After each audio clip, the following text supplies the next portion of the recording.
Feeling lost and lonely in this world? The good news is that God has given us a GPS. That is the God Positioning System to find our way through life, God's Word. Welcome to the Bible GPS podcast, where you'll discover that the Bible's message is just as clear, compelling, and current as when it was written.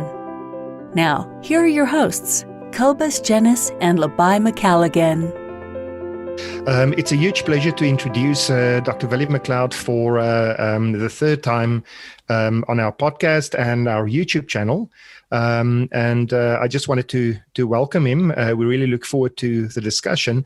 Something that I didn't mention with the previous podcast is that Willie did write a book on the ancient world from which the Bible originates. And on top of that, he's published a number of peer-reviewed articles. Cobus, I bet you're just as excited as me about this podcast. Yeah, I do learn a lot. I learn all those things that I've missed a few classes when I was a student. So Willie's making up for it. So thank you very much for that, Willie. Yeah, I'm ready now to just soak it in. So that is very good.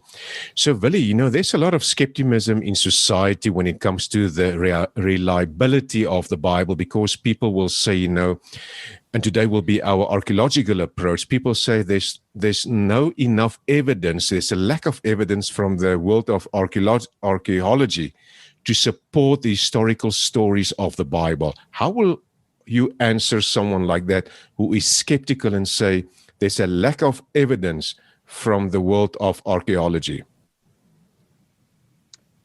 It's a pleasure to be with you guys again. And the topic of archaeology is actually extremely interesting, and it's closely related to our topic of discussion the previous time. We spoke at that in that podcast on the hermeneutical approach towards the Bible. And when it comes to archaeology and the archaeological approach to the Bible, it's extremely important to understand the reach of archaeology as a discipline. So from a philosophy of science perspective, which is my background, I'm always interested in the reach of the reach of science, of a scientific discipline, and what is possible and not possible in a particular discipline. From a Kantian perspective, I'm also a Kantian philosopher. You guys who are philosophers would know that one of the major efforts of Kant in his critique of pure reason was to establish the boundaries of reason, of pure reason, when it comes to judgment, determinate judgment. So when we want to say that something is true or not true, then it depends. There are certain restrictions to our pure reason in coming to such conclusions. Now, the same is true regarding archaeology. Archaeology as a science is often viewed as an empirical science. Now, it's true that archaeology involves empirical studies. That simply means that we are handling artifacts, we're engaging on a physical level with items on the ground, etc., etc. But, and this is extremely important, although it's empirical in the empirical discipline, the question is whether it's truly an empirical science. Now, the reason why one should make this distinction is very important. And when it comes to an empirical science, we also include repeatable experiments. So when it comes to archaeology, that's just not the case. The digs are non-repeatable, kind of non-repeatable experience. When one has two different archaeologists working on different sites, there's some things that surely can be in common between the sites, and one can compare it and so forth. But any particular dig is a non-repeatable experience. What is also true is that archaeology does not include a controlled experiment. Now, that's very, very important. This means that we cannot really talk about a representative sample in archaeology. So if there's not a representative sample, how do we know when we find or not find something on the ground, whether it's expected to be found or not to be found? Mm. So if it's a representative sample, as in all the empirical sciences, we know if there were, say, for example, 100 of these items in the original historical reality, we will find, say, 1 or 2 or whatsoever. So there's a certain statistical chance that we will find certain items. So it leaves so it actually leaves room for interpretation on the archaeologist side as well, which can be limiting. Interpretation is always important in all disciplines. But what this means, and this is extremely important, there's a big gap between the historical reality, the world of the Bible, for example, and the excavated reality. So when the archaeologists go and dig in a particular dell and he studies what he finds on the ground, then there's a gap between what he finds today and the historical world. He has no way to know whether what he finds today in his dig is a realistic or similar sample than that which existed in the historical world.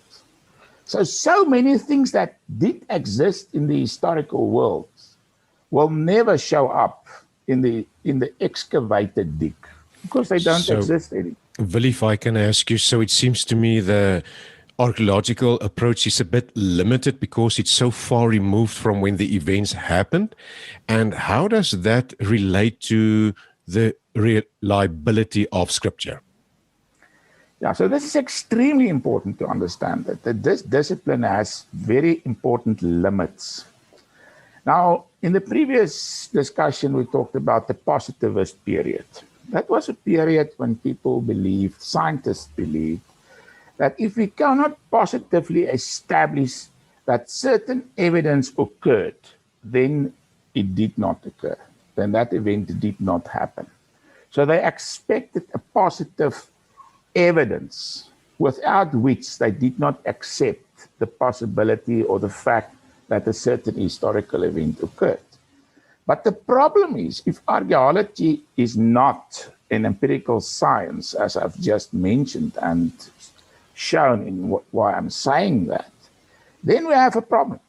Because many items and things from the ancient world will never show up in the archaeological excavation. So we have absolutely no way to determine if something is not found, whether it happened or did not happen. So if we have a literary text that say certain events happened, etc., and we go and look for equivalent evidence in archaeology, when it comes to largest things, for example, cities, let's say the city of Babylon and so forth, then it's much easier because we can look for a whole city. But when we're going to look for a particular historical person, let's take Abraham. How are we going to determine whether Abraham really lived or not, whether he was an historical person? What kind of evidence do we expect to find regarding the historical Abraham if he did live, in fact, in the past? That's the question. What is the kind of evidence that we can expect? Now, in this case, in Abraham's case, we have, and that's extremely important in archaeology, is indirect evidence. So often in archaeology, because we do not have direct evidence available for many, many major events throughout history, that is generally known in archaeology. What archaeologists do is to look at the background conditions. They look for indirect confirmation. It's not too different. In a certain sense, we find something similar in physics where, for example, the Big Bang is beyond empirical reach.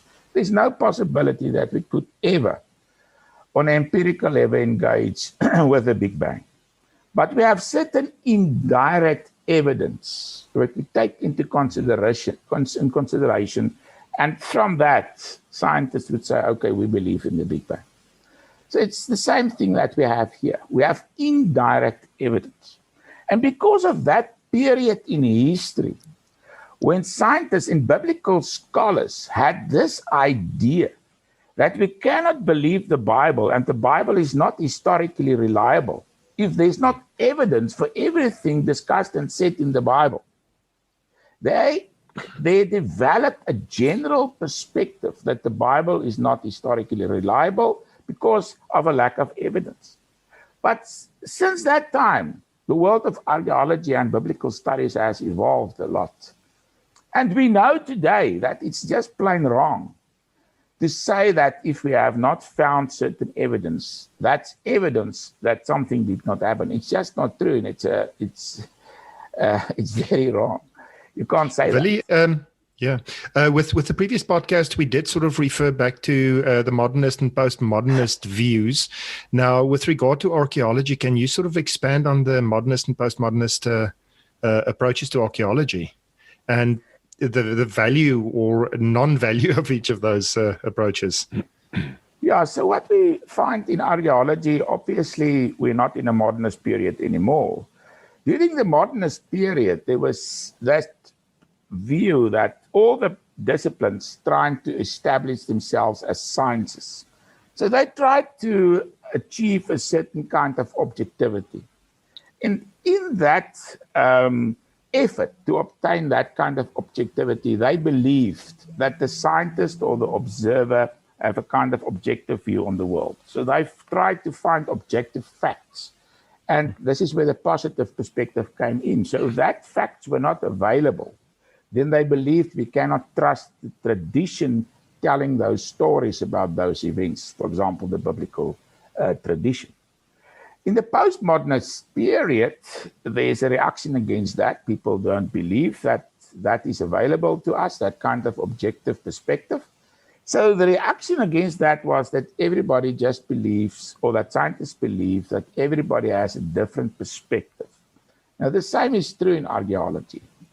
There's postmodernist archaeology, where scientists or archaeologists believe that when we study certain excavations or archaeological data, that everybody will just form his own opinion. Now, there's an element of truth in the sense that, as you've mentioned, Labai, we always interpret the data. We always interpret the archaeological dig and the evidence that we find in the dig. And in that sense, we often find that archaeologists have different views. I can mention this quote by Vance Vatros. I think it's a very interesting quote. He said, one of the most interesting things, he himself is an archaeologist, and he says, one of the most interesting things about archaeological material is you get the same object. You get three archaeologists. You come up with three different interpretations based on that. So I think in the postmodernist period, this problem is taken to its extreme. And it's believed that we cannot form a decisive opinion about or narrative about history. And in the end of the day, everybody will look at history and at archaeology and at the evidence in a different way. And there's no such a thing as truth about history or about archaeology in that sense. Now, I believe that this is taking it too far. So although we cannot obtain an objective perspective, we can obtain better narratives. In the very first discussion that we had on this program, we discussed better narratives. So it's different to formulate different narratives. When we have all the data, so we have certain texts, for example, certain texts, and we have certain archaeological evidence, and we take everything into consideration, then we can formulate different narratives. But all of these do not have the same value. Some of these are actually quite bad. They're not true. They're not good narratives. So we must be able to distinguish between narratives that we should reject, and better narratives that we can accept. When it comes to better narratives, often we cannot make a final decision on which narrative is really the right one. Both 2 or 3 different narratives might be true because we just restricted in our access to evidence, etc. But we can exclude some of the narratives.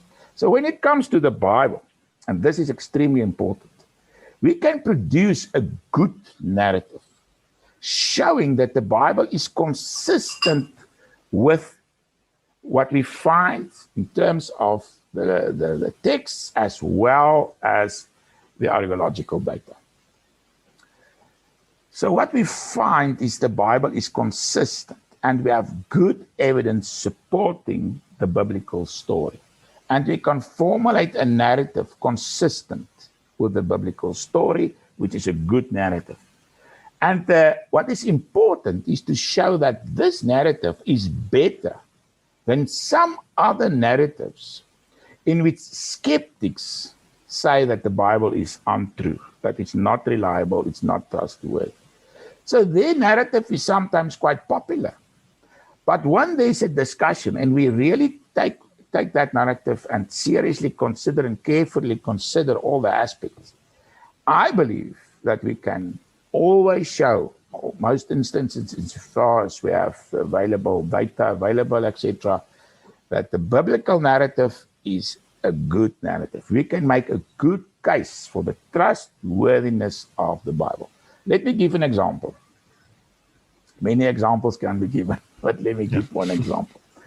There was a stage where most biblical scholars, critical scholars from the biblical criticism stream, believed that David was not a historical person.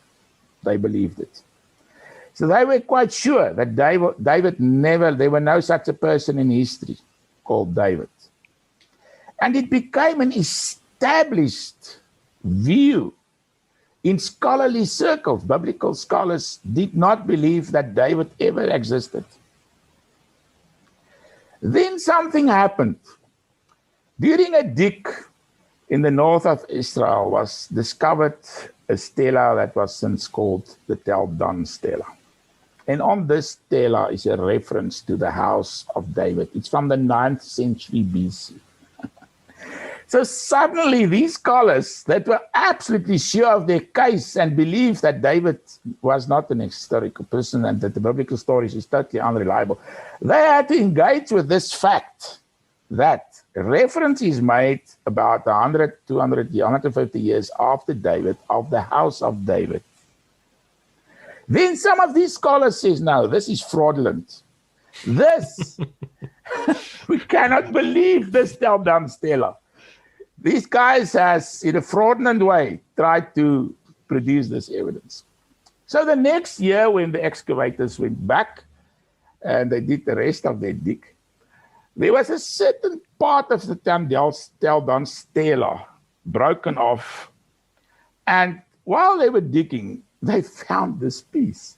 And they brought it. It fit exactly to the rest.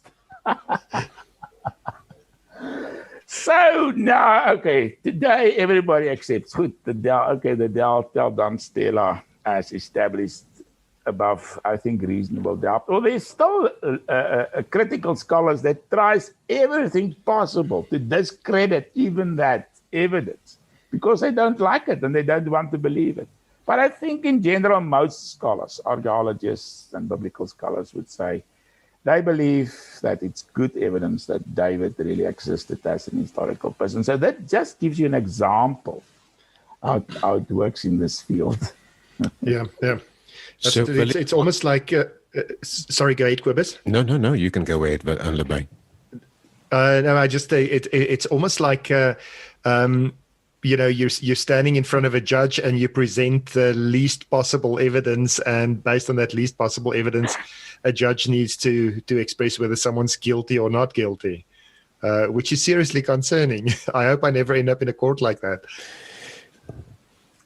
Yeah, so they disregard the biblical tradition, the biblical criticism scholars. They totally disregard it. They don't believe the biblical tradition is trustworthy. And the problem is that although they're not positivist in their perspective anymore, most of them, and the field has developed, those ideas and those views that had been established during those positivist times and modernist times have become widely accepted to this day. So the scholars still operate under those views established during that period when the scholars had this totally wrong perspective on archaeology and the biblical text. But those views has become established in the scholarly community, and that's the reason, even though the philosophical approach of the scholars has changed, that groundwork done by the previous scholars had been accepted. And the field, in my view, that's why we find this bias in the field of biblical criticism. Willie, is it fair to say that there's no archaeological evidence at this moment to contradict the narratives of the Bible, the ancient stories? As far as I know, there's no evidence going against the biblical stories and what we find in the biblical tradition. Many of those things are not easy to prove if you want to bring evidence, direct evidence that this or that happened. And sometimes there are different views among archaeologists. For example, at Megiddo, scholars or archaeologists would differ whether the kind of structures that we find truly date from Solomon's time or not. It's quite established that it dates from Solomon's times and it's consistent with the description in the Bible, but some scholars do not agree with that, some archaeologists. So this is the problem. There's always different views and different interpretations and different perspectives regarding these things.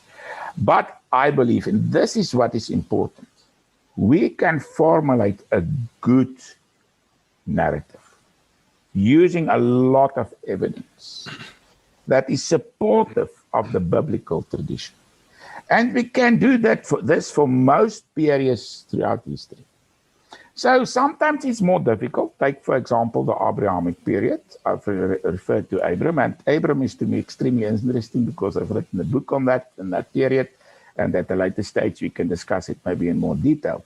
Yep. But one of the things that's interesting is that in the story of Abram, reference is made to the Elamitic incursion towards the northern parts of Syria and towards the Dead Sea. Now, this incursion has been established to have really happened, and it's also found in other non- or extra-biblical texts, for example, in the Elamitic texts that had been discovered not too long ago, actually. So these extra-biblical texts confirm what the Bible says, that such an incursion of the Elamites did take place during that period. And in the chronology of the ancient Middle East, I've published a new chronology. In that chronology, this event is exactly in the period that we expect that Abram was living in Canaan. So this is indirect evidence.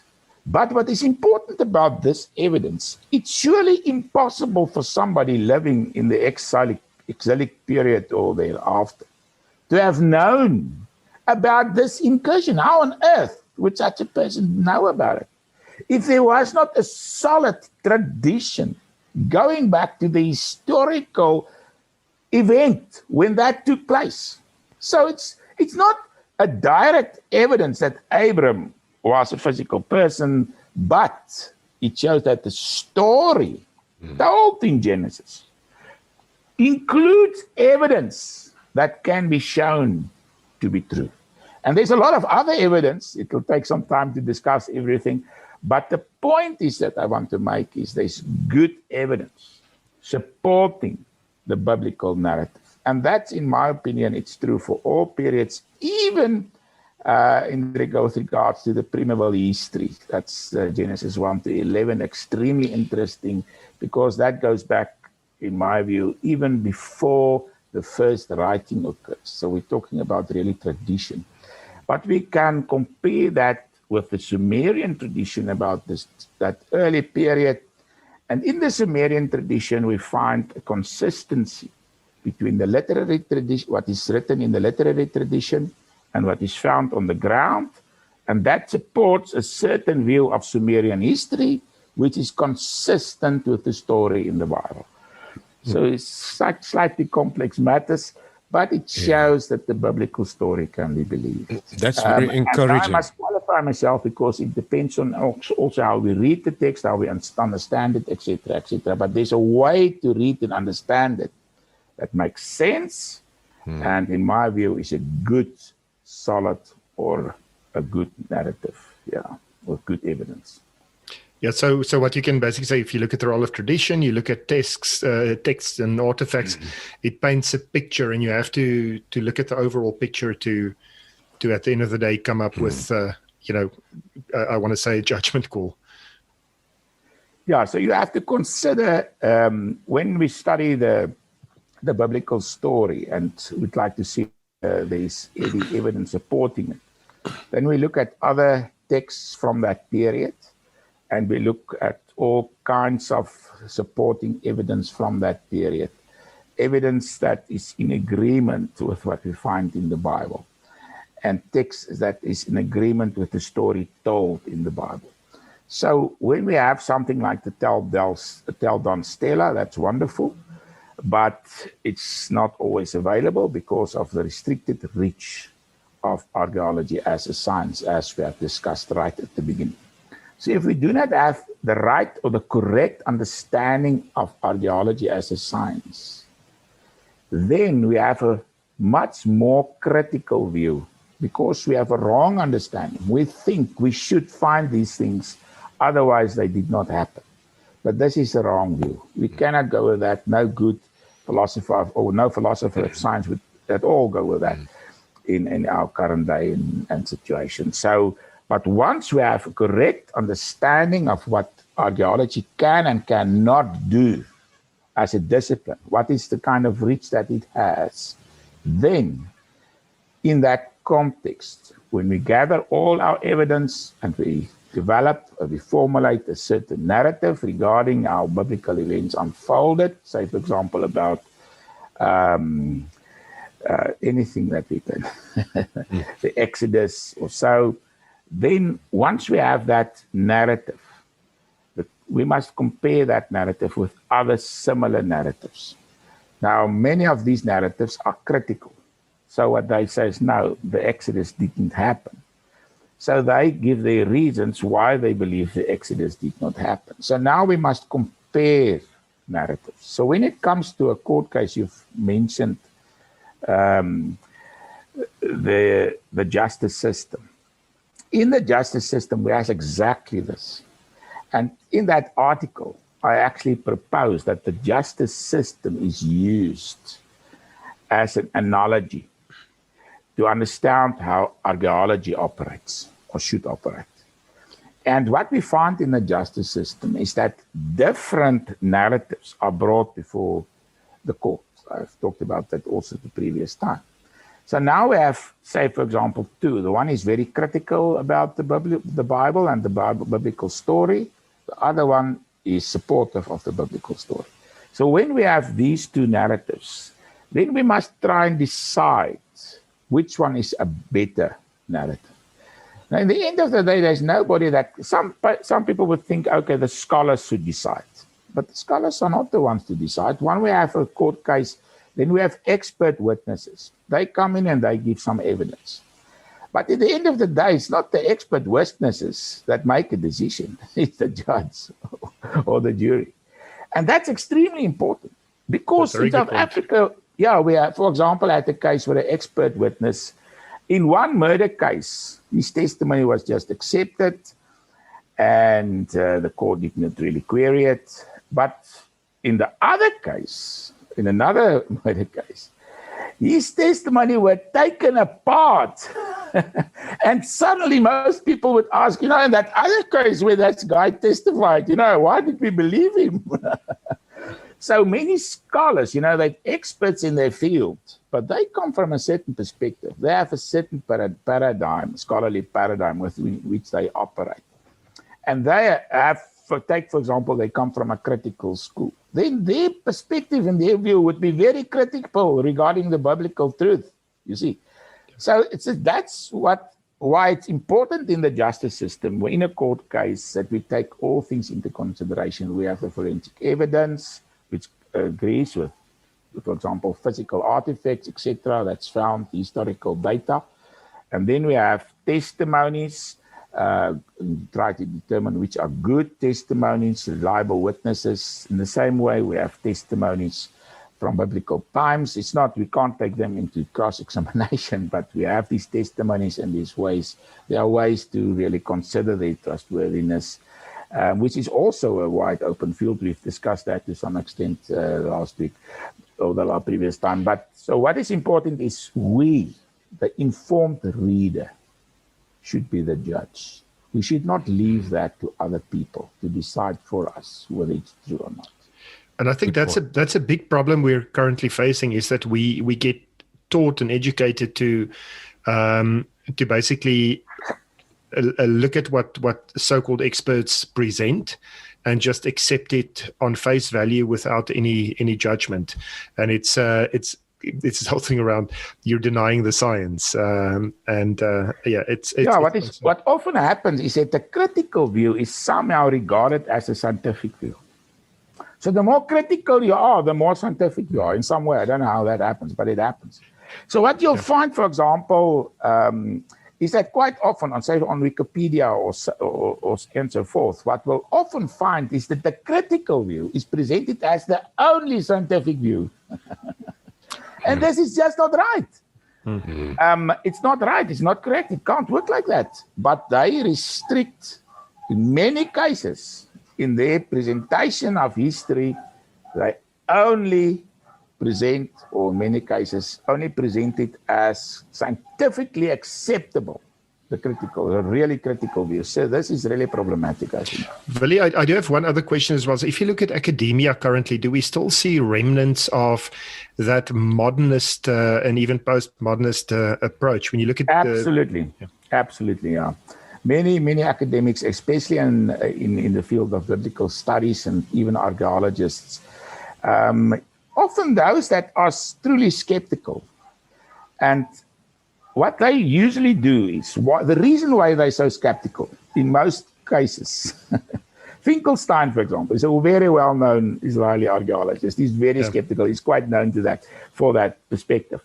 But what has been said about him is this: he do not accept something as a real possibility if there's no evidence. So this is basically the positivist view. So he's holding the positivist view. And this view, which is not accepted in philosophy of science circles at all, is now sold as the scientific view. How on earth do you get to that? Just because he's so critical, he must be a good scientist. That's totally wrong. But this is how many people think. Lebay, if we can just wrap up, I just want to summarize what I've heard. And Willie, please confirm or just change a little bit what I've said. But what I heard is that the archaeological approach really support the story, the ancient stories of the Bible. It doesn't discredit that, but there are gaps. It's a limited approach. So we don't need to worry that if we read the Bible, it's not supported by archaeology. It is indeed support. We have good stories. We don't have all the stories, but we have good stories.